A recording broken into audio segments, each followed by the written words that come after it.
G20 정상들이 코로나19 사태의 극복을 위해 공중보건과 금융조치에 동조하고 사람들의 일자리와 소득을 지키기로 합의했습니다. 무역과 공급체인 붕괴를 최소화하기로 합의하면서 국가 간 이동과 무역에 불필요한 장애를 유발하지 않도록 공조하기로 했습니다. 옳은 방향이라고 생각합니다.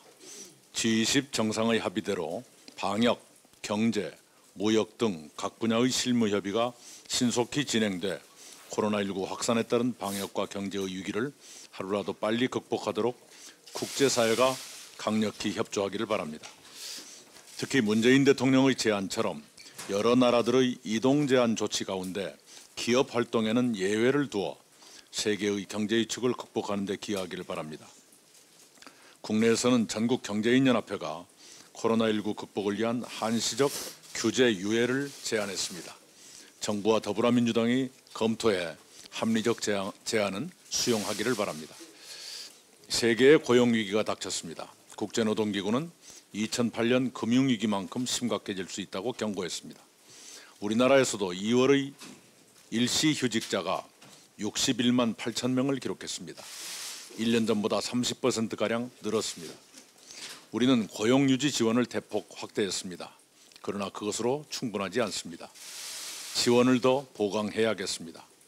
특히 해고된 것은 아니지만 일이 없어서 출근하지 않는 사람들처럼 통계에 잡히기 어려운 사실상 실업 상태도 파악해 도와드려야 합니다. 방문요양사, 피부관리사 등이 이에 해당할 수 있습니다. 정부는 1차 추경 사업을 서둘러 5월 중순까지 75% 이상 집행하기로 했습니다. 대통령 주재 비상경제회의가 결정한 100조 원의 기업 구호 긴급자금도 신속히 지원해야 합니다. 그 지원 대상에도 사각지대가 없어야겠습니다.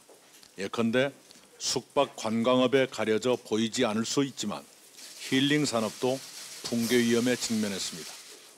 특히 소상공인 자영업자 등을 위한 자금 지원 현장은 북새통입니다. 신청은 폭증하는데 대응 태세는 그에 미치지 못합니다. 금융위원회 감사원 국무조정실이 모두 적극 행정을 면책하고 소극 행정에는 더 큰 책임을 묻기로 했습니다. 더불어민주당은 자금 지원의 신속화를 위해 관련자들의 면책 범위를 확대하는 내용의 법안을 오늘 국회에 냅니다.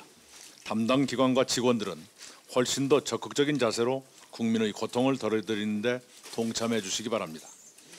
오늘 0시부터 유럽에 이어 미국에서 온 모든 입국자들께도 진단검사를 실시하기 시작했습니다.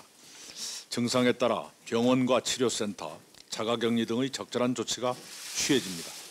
조치에 따르지 않는 사람에 대한 처벌 지침도 마련했습니다. 해외 입국자들의 협조를 당부합니다. 세 차례 미룬 개학 일정이 열흘 앞으로 다가왔습니다. 생활수칙 안내를 비롯해 방역과 마스크 등의 준비에 만전을 기해 주시기 바랍니다. 우리 아이들이 안전하게 학교 생활을 시작하도록 국민 모두가 사회적 거리두기 등의 수칙을 철저히 이행해 주시기를 당부드립니다. 21대 국회의원 총선거를 위한 후보 등록이 오늘 마감됩니다. 다음 주 목요일부터 공식 선거운동에 들어갑니다. 그러나 코로나19 비상 상황에서 선거운동은 당연히 달라져야 합니다. 정부도 해외 17국가에서의 선거 사무를 4월 6일까지 중단하기로 했습니다. 더불어민주당은 코로나19 국난 극복에 집중하면서 선거에 임할 것입니다.